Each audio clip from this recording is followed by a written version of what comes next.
Okay, we have to talk about tuning, right? I keep seeing a lot of posts about tuning and things over on the Facebook group, and I want to get into that a little bit because, frankly, I don't understand why people get tunes when there are alternatives out there that you can control yourself. But before we do that, we've got to take a quick trip through the car wash because my truck is dirty.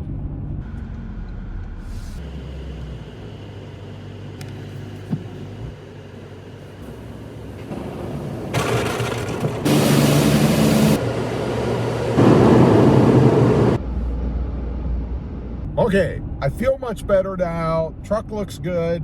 I will tell you, I did cancel my car wash membership, and I didn't cancel it because I'm afraid of car washes now or something. I canceled it because I got to thinking, I'm not driving through this thing often enough to justify the $22 a month I'm spending for the membership, right? So what my plan is to go through once a month probably and spend about, I think it's 10 or 11 bucks, I think, for a one-time trip through the car wash. So that's what I'm gonna do once a month, not gonna pay that extra money that I probably really was wasting. So let's get to the point here, right? Tunes. Why do people get tunes?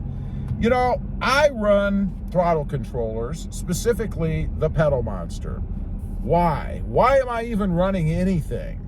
Well, I wanted the truck to be as quick as it could be off of the line, right? Acceleration, that's what I really like. Now, tunes claim that they will give you more acceleration as well, and I'm sure they do. I don't doubt for 1 minute that they do that, but I prefer having a device, the Pedal Monster, where I can control how the thing is set myself, right? You can't do that with a tune. I mean, once you have your truck tuned, it is what it is. And hopefully you like it. You just spent somewhere, I'm seeing, between $500 and $800 to have somebody mess with the brains of your truck, right? So hopefully you like the way that it is.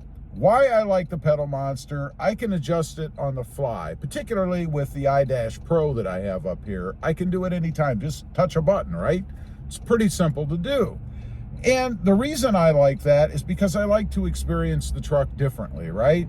I like to take it down once in a while, sometimes even shut it off completely so I can see what the truck feels like without any kind of an enhancement on it. And I think what that does is it allows me to enjoy the truck even more with the Pedal Monster on it, right? I can really appreciate it because that after a while, we kind of get used to things, right? So you get your truck tuned, let's say, and then it doesn't feel quite as quick as it used to, maybe. Or you want to make it even better than it was, I guess. And again, you can't do that by yourself unless you happen to be a tuner and have all the software and stuff. So you got to track down your tuner. And I often wonder, and you guys can answer this for me, those that have been tuned, how many times will they make an adjustment for you? And what if you have it done by a company that, say, is not in your area? Where I'm at, the tuners come in once every few months or something like that, it seems. And they have like a meet. And a bunch of people sign up, and then they go to a parking lot somewhere, and the tuners work their magic, whatever.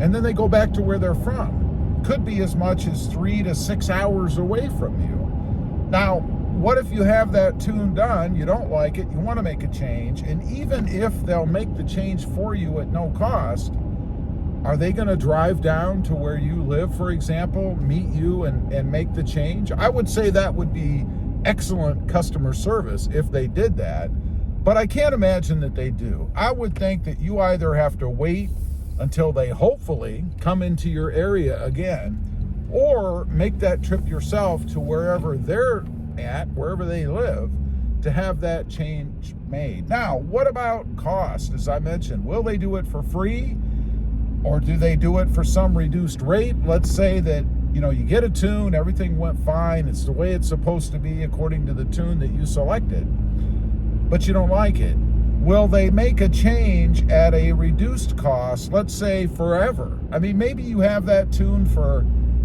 6 months or something like that, and you want to make a change to it because you just can't get used to the way that it is, or maybe you're sick of putting 91 octane in your tank, which, by the way, if you didn't know, a lot of the tunes require that you go up in the octane rating, which means that you're spending more on gas, right? Shouldn't be a big deal in a truck, but in the end, if you're going to the gas station all the time, like we are with Tacomas, and you're paying that extra money because you have a tune, you might get sick of that after a while. Maybe you even want to go back to stock, right? What about when you have the truck serviced? Let's say you take it in, you want to have an oil change, or maybe something goes wrong and you need warranty work. Are you going to have it set back to factory so that hopefully the tech that's working on your truck doesn't know that you've done something? And by the way, tunes do leave a footprint. I mean, you're reflashing the ECU every time you do that, right? So it's not like they're not gonna know. Whereas with something like the Pedal Monster, you simply unplug it. It doesn't leave a footprint on the ECU. Nobody will ever know it was there. Something else to consider, I think. Cost is another thing. You know, the Pedal Monster, I forget exactly, it's $300 to $400, something like that. About half the cost of the most expensive tunes that I've seen. Do you really want to pay that much money? I mean, I don't know. The other thing about, say, the Pedal Monster is let's say you wake up one morning and you have an epiphany, and suddenly you want to start trying to be a hypermiler, right? There are settings where you can increase fuel economy. You can't do that with a tune on your own anyway. Not to say you couldn't go back to a tuner and have them adjust what they've done, maybe so you can attain better fuel economy. But again, it's not something that you can easily and readily do yourself. And what about warranty? You know, let's say that you take your truck to that parking lot somewhere and your tuner works their magic, but it doesn't work. What happens then? Are they going to pay for maybe a repair, maybe even a new ECU if they really screw it up? What happens then? Or are you just left out in the cold? They go back to wherever they're from and you're sitting in that parking lot sleeping in your Tacoma because the tune did something wrong. It ruined your truck. I mean, what if that happens, right? Do they even cover that? I mean, is there paperwork that you have to sign that says, you know, you're not going to hold the tuner liable if something goes wrong and your truck quits running? Again, I'm asking these questions. I'm not trying to be negative. I'm trying to stay neutral. I'm not neutral. I'm not a big fan of tunes for the reasons that I mentioned or the questions that I'm asking, but I'm trying. So anyway, those things that I mentioned, leave a comment down below and let me know. I mean, am I off base here? Are these invalid concerns and tuners got it covered all the way around and it's not a big deal? Or am I making any sense? Are these valid concerns? Again, I'm looking for real answers here. Let me know. Leave a comment. Also, real quick, if you haven't before, smash that subscribe button. Thanks for watching, and we'll see you next time on the web. Bye.